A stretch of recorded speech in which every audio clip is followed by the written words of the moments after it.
বড়ুয়া তৃণমূল বিধায়কের আজই সিজিওতে হাজিরা দেওয়ার কথা থাকলেও তিনি আসছেন না এমনটাই জানা যাচ্ছে এবং আইনজীবীকে দিয়ে 70 পাতার নথি পাঠাচ্ছেন জীবন কৃষ্ণ সাহা। সূত্র মারফত এই খবর মিলেছে। 17 এপ্রিল 2023 গ্রেফতার করা হয়েছিল এই জীবন কৃষ্ণ সাহাকে এবং এরপর এবছরের মে মাসে 14 তারিখ জামিন মেলে সুপ্রিম কোর্ট থেকে। আজ ইডির তলব, কিন্তু আজ তলব এড়ালেন জীবন কৃষ্ণ সাহা। বিস্তারিত জানবো, সঙ্গে রয়েছেন আমাদের প্রতিনিধি শুভজিৎ। যে ছবি আজ উঠে আসলো, একদিকে ইডির তলব, কিন্তু তারপর সেই তলব তিনি কার্যত আজ এড়ালেন এবং আইনজীবীকে পাঠাচ্ছেন তিনি 70 পাতার নথি দিয়ে। ঠিক কি আপডেট রয়েছে?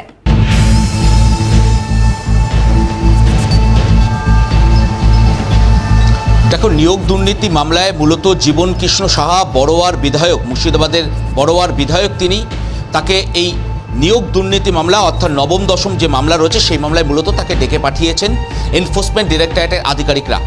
মূলত এনফোর্সমেন্ট ডিরেক্টরেটের পক্ষ থেকে যে বিষয়টি এই মুহূর্তে গুরুত্ব দেওয়া হচ্ছে বা জানার চেষ্টা করা হচ্ছে তা হচ্ছে এই জীবন কৃষ্ণ সাহার প্রায় 70 কোটি টাকার সম্পত্তির হদিশ তারা পেয়েছেন। এই যে বিপুল পরিমাণে সম্পত্তি, তার উৎস কী, মূলত এই বিষয়টি জানার চেষ্টা করছেন এনফোর্সমেন্ট ডিরেক্টরেটের আধিকারিকরা। ইতিমধ্যে আমরা যে সূত্র মারফত খবর পাচ্ছি যে আজকে বিধানসভা থাকার কারণে বড়োয়ার বিধায়ক জীবন কৃষ্ণ সাহা তিনি আজ সশরীরে উপস্থিত হতে পারছেন না এনফোর্সমেন্ট ডিরেক্টরেটের সদর দপ্তর সিজিও কমপ্লেক্সে।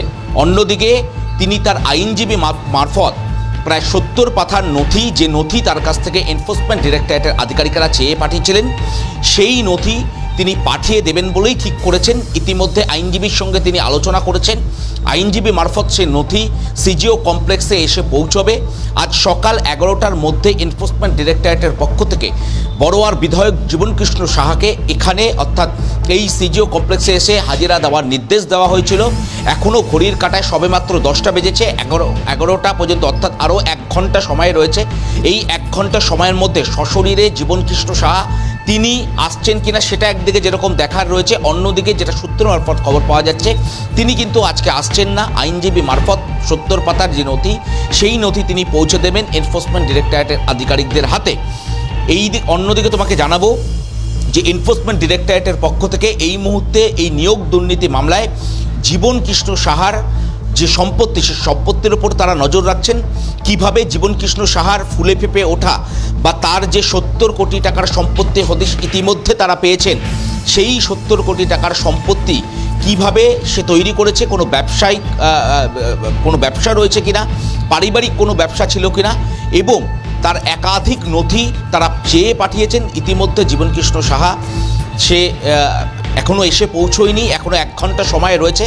তিনি সশরীরে এখানে আজ উপস্থিত হন কিনা সেটা একদিকে যেরকম দেখার রয়েছে, অন্যদিকে যেটা সূত্র মারফত তোমাকে বলছিলাম যে তিনি এই মুহূর্তে বিধানসভা চলছে, যে কারণে তিনি আজ বিধানসভায় উপস্থিত থাকবেন এবং তিনি সশরীরে না এসে একদিকে যেরকম তিনি সময় চেয়ে নেবেন এনফোর্সমেন্ট ডিরেক্টরেটের আধিকারিকদের কাছ থেকে, অন্যদিকে তার কাছ থেকে চাওয়া সমস্ত নথি আজ তিনি এনফোর্সমেন্ট ডিরেক্টরেটের আধিকারিকদের হাতে তুলে দেবেন, কিন্তু সেটা আইনজীবী মারফত তুলবেন বলেই কিন্তু সূত্র মারফত খবর পাওয়া যাচ্ছে।